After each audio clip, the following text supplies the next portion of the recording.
قرآن کی نص میں ایک شخص ایسا بھی ہے جس کو اللہ نے فرمایا کہ مصطفیٰ کا صحابی ہے، اور وہ سیدنا صدیق اکبر رضی اللہ تعالیٰ عنہ. تو آپ کی صحابیت نص سے قرآنی سے ثابت ہے.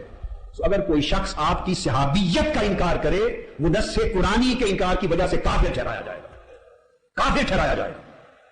اس کے لیے کوئی گنجائش مسلمان ہونے کی نہیں رہے گی کہ اس نے نص قرآنی کا انکار کیا ہے. باقی تمام مقامات جس جس کی بھی شان میں آئے ہیں وہ تفسیر طلب ہے، وہ تعویل طلب ہے، اس میں اقوال ہے. اسی آیت میں بھی آگے اقوال آئیں گے کہ فانزل اللہ سکینتہ علیہ، ہو کی ضمیر کا مرجع کون ہے، علیہ کا مرجع کون ہے، ایدہ میں ہو کا مرجع کون ہے. تو وہ یہ بات، دو باتیں ہیں، ثانی اثنین کہ حضور کے ساتھ دوسرا کون تھا، وَإِذْ يَقُولُ لِصَاحِبِهِ کہ جب وہ اپنے صحابی سے فرما رہے تھے. ان دو باتوں پر کوئی دوسرا قول نہیں ہے، قول واحد ہے. سو آپ کی صحابیت کا انکار کرنا، مطلقاً صحابیت کا انکار کرنا، یہ نص صریح کا انکار اور کفر ہے. کسی مسلمان کے لیے گنجائش نہیں کہ وہ آپ کی صحابیت کا انکار کرے. اور جب صحابیت پر ایمان لانا قرآن پر بعد از انبیاء حضرت ابو بکر صدیق رضی اللہ عنہ افضل ہیں.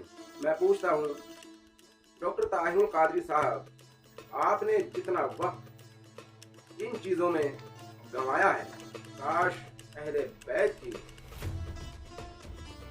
سیرت، اہل بیت کی واقعات میں اگر آپ یہ وقت لگاتے تو آپ واقعی بہت اونچے مقام پر پہنچ جاتے.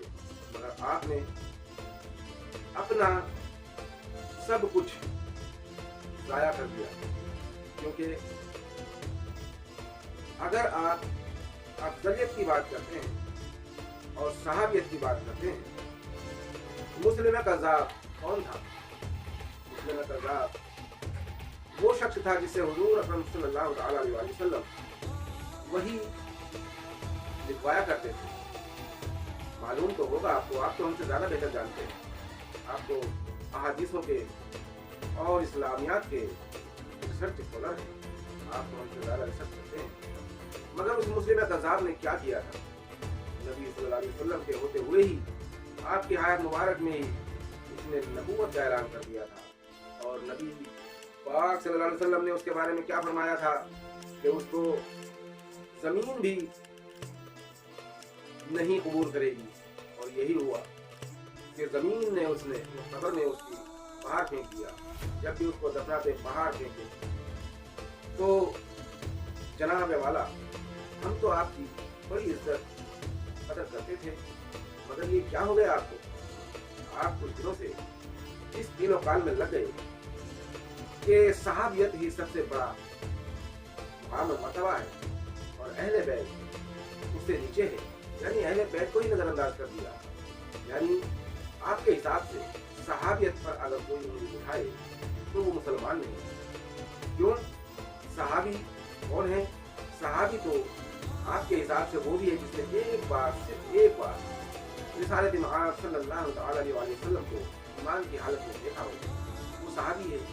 بھلے ہی وہ اس کے بعد وہ پھر گیا ہو، دین سے پھر گیا ہو اور حضور پاک صلی اللہ علیہ وسلم کے اہل بیت سے دشمنی کی ہو، بھلے ہی خاتون جنت سیدہ معصومہ فاطمہ الزہرا سلام اللہ علیہا کو ناراض کیا ہو، جس کے بارے میں آپ کی حدیث ہے، حضور پاک صلی اللہ علیہ وسلم کا فرمان ہے، جس نے میری فاطمہ کو ناراض کیا اس نے گویا مجھے ناراض کیا، اور جس نے مجھے ناراض کیا اس نے گویا اللہ کو ناراض کیا.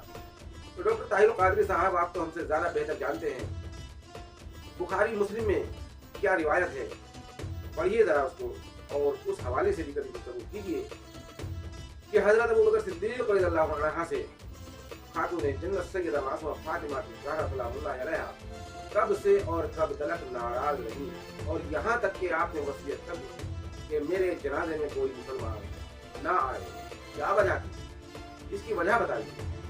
کون سی ایسی وجہ تھی جو رسالت مآب صلی اللہ تعالی علیہ وآلہ وسلم کی اکلوتی دختر فاطمہ الزہرا سلام اللہ علیہا اتنی ناراض ہوئی کہ انہوں نے وصیت کر دی، یا علی میرے جنازے میں نہ محرم شخص نہ آئے اور کوئی مسلمان نہ آئے. تو اس کی وجہ ذرا تمام عوام کو بتائیے اور پھر صحابیت کا بیان کیجیے. ہم یہ نہیں کہتے کہ